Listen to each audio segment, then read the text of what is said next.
Hi hello எல்லாருக்கும் வணக்கம் and welcome to ஜெயித்து காட்டுவோம்.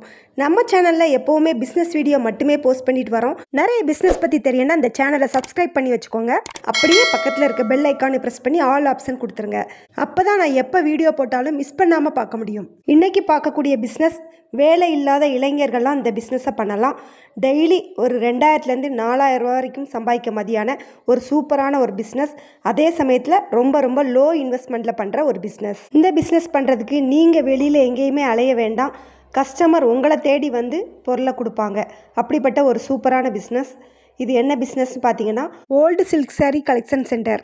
இந்த பிஸ்னஸை பண்ணி மாதம் 50,000லேருந்து 1,00,000 வரைக்கும் சம்பாதிக்க முடியும். வீடியோவை ஸ்கிப் பண்ணாமல் முழுசாக பாருங்கள். பழைய பட்டுப்புடவைகளில் அப்படி என்ன இருக்குதுன்னு நினைப்பீங்க. ஆமாங்க, ஜரிகை. இந்த பட்டு ஜரிகளுக்கு தான் இவ்வளோ வேல்யூ. அதாவது நம்ம பாட்டி காலத்தில் உள்ள பட்டுப்புடவைகள், ஒரு 50 வருஷத்துலேருந்து 100 வருஷத்துக்குள்ளே உள்ள காஞ்சிபுரம் ஒரிஜினல் பட்டுப்புடவைகளில் தங்க ஜரிகை, வெள்ளி ஜரிகையால் நெய்திருப்பாங்க. இந்த பழைய பட்டுப்புடவைகள் என்ன கண்டிஷனில் கிழிஞ்சிருந்தால் கூட இதை வாங்கிப்பாங்க. ஏன்னா அதில் உள்ள ஒரிஜினல் ஜரிகைகளுக்கு அவ்வளோ வேல்யூஷன். அந்த ஜரிகைகளை தீயில போட்டு உருக்கி வெள்ளியை பாராக எடுத்துருவாங்க. அந்த காலத்தில் ஒரு 2000 ரூபாய்க்கு வாங்கின பட்டுப்புடவைகள் கூட இப்போ அதிக விலைக்கு 7000லேருந்து 25,000 ரூபா வரைக்கும் கூட போகுது. அந்த புடவையில் இருக்க வெள்ளியோட வெயிட்டை பொறுத்து அந்த புடவைக்கு எவ்வளவு கொடுக்கலான்னு கணிப்பாங்க. இதில் சில பட்டுப்புடவைகள் காப்பர் ஜரிகையும் இருக்கும். இது அந்த அளவுக்கு விலை போகாது. கம்மியான ப்ரைஸில் தான் இதை எடுப்பாங்க. இந்த பிஸ்னஸ் எப்படி பண்ணுறதுன்னு பார்ப்போம். இந்த பிஸ்னஸ் பண்ணுறதுக்கு உங்களுக்கு ஒரு சின்ன கடை, அதாவது ஒரு 10க்கு 10 இருந்தால் கூட போதும். மெயினான இடத்துல மக்கள் அதிகமாக வந்து போகிற மாதிரி உள்ள இடங்களில் ஒரு சின்ன கடை நீங்கள் வாடகைக்கு எடுத்துக்கணும். அடுத்தது மக்களை கவர்ற மாதிரி சூப்பராக ஒரு விளம்பர போர்டு வைக்கணும். அடுத்தது வெயிட் பார்க்குறதுக்கு ஒரு வேயிங் ஸ்கேல் தேவைப்படும். நெக்ஸ்ட் இந்த ஜரிகைகளை நம்ம செக் பண்ணுறதுக்காக ஒரு தேய்ப்பு கல்னு சொல்லுவாங்க, தேய்ச்சி பார்ப்பாங்க அது ஜரிகையை, அது ஒன்று, ஆசிட், இவ்வளவும் தேவைப்படும். ஓகே, கஸ்டமர் இப்போ வந்து உங்கள்கிட்ட பட்டு சாரிகளை கொடுத்துட்டாங்க. நீங்கள் எப்படி அதை கண்டுபிடிப்பீங்க? இது என்ன ஜரிகைன்னு எப்படி கண்டுபிடிப்பீங்க? அதுக்கேற்ற மாதிரி தான் பணம் கொடுக்க முடியும். இதுதான் இதில் ரொம்ப இம்பார்ட்டண்டான பாயிண்ட். இந்த தேய்ப்புகள் இருக்குது பார்த்தீங்களா, அதில் நீங்கள் தேய்ச்சிங்கன்னா, அந்த ஜரிகையை தேய்ச்சிங்கன்னா, வெள்ளி ஜரிகை அப்படின்னா வெள்ளை கலரில் இருக்கும். காப்பர் ஜரிகை அப்படின்னா சிவப்பு கலரில் இருக்கும்.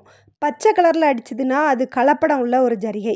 உங்களுக்கே தெரியும். உங்களுக்கு டவுட் இருந்துன்னா அந்த தேய்ச்சிட்டு அதில் கொஞ்சம் ஆசிட் ஒரு சொட்டு ஊற்றுனீங்கன்னா போதும், அதிலே நீங்கள் கண்டுபிடிச்சிடலாம். பொங்கி எப்படி வந்தது அப்படின்னா அது பிளாஸ்டிக் ஜரிகை. இப்படி நீங்கள் கண்டுபிடிச்சி தரம் பிரிச்சிடலாம். பிளாஸ்டிக் ஜரிகையெல்லாம் மார்க்கெட்டில் விலை போகாது, அதெல்லாம் நீங்கள் வாங்கக்கூடாது. இப்படி தான் நீங்கள் இதை கண்டுபிடிக்கணும். இந்த பிஸ்னஸை பொறுத்த வரைக்கும் கஸ்டமர் டெய்லி குறைஞ்சது ஒரு 2 பட்டுப்புடவைகளை கொண்டு கொடுத்தா கூட உங்களுக்கு ஒரு 2000லேருந்து 4000 ரூபா வரைக்கும் ப்ராஃபிட் எடுக்கலாம். இந்த பட்டுப்புடவைகளை கரெக்டான ஜரிகைகளாக பார்த்து நம்ம தரம் பிரிக்கிறதுல தான் இந்த பிஸ்னஸே இருக்குது. ஓகே, இப்போ நம்ம கஸ்டமர்கிட்ட பட்டுப்புடவை வாங்கி அவங்களுக்கு காசை கொடுத்தாச்சு. இப்போ நம்ம கலெக்ட் பண்ண அந்த பட்டுப்புடவைகளை நம்ம என்ன பண்ணுறது அப்படின்னு நினைப்பீங்க. இதுக்குன்னே நிறைய பையர்ஸ் இருக்காங்க. அவங்க கூட நீங்கள் டைப் வச்சுக்கணும். அவங்கள்ட்ட டைப் வச்சு நீங்கள் கலெக்ட் பண்ண பட்டுப்புடவைகளை அவங்கள்ட்ட கைமாற்றி விட்டுறலாம்.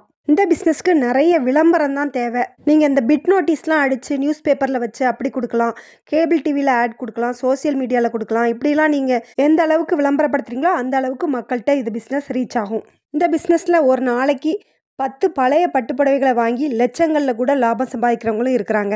அவங்கவுங்க டேலண்ட்டை பொறுத்து இதில் சம்பாதிக்கலாம். ஓகே ஃப்ரெண்ட்ஸ், லோ இன்வெஸ்ட்மெண்ட்டில் பண்ணுற ஒரு சூப்பரான பிஸ்னஸ் வீடியோ பார்த்தோம். இந்த வீடியோ உங்களுக்கு யூஸ்ஃபுல்லாக இருக்கும்னு நினைக்கிறேன். இந்த வீடியோக்கு ஒரே ஒரு லைக் மட்டும் போட்டுருங்க.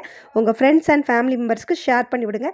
கமெண்ட் பண்ணுங்கள். இதே மாதிரி இன்னொரு சூப்பரான வீடியோவில் சந்திப்போம். தேங்க்ஸ் ஃபார் வாட்சிங்.